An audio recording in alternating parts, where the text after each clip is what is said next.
Bem-vindo! Neste vídeo vou mostrar como ativar o Wi-Fi no seu Samsung Galaxy Chromebook Go. Primeiro de tudo, você precisa abrir o Centro de Controle, depois ir ao menu Rede e ativar o Wi-Fi. Depois de fazer isso, você poderá ver a lista de redes disponíveis às quais pode se conectar.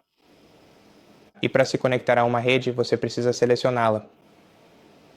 Bem, a esta aqui eu já estou conectado.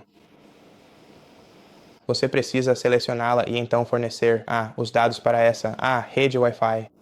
E por dados, claro, quero dizer a senha e então clicar em conectar para se conectar a ela. E é isso. Obrigado por assistir a este vídeo. Se este vídeo te ajudou, por favor considere se inscrever no nosso canal, deixar um like e um comentário abaixo e eu te vejo no próximo.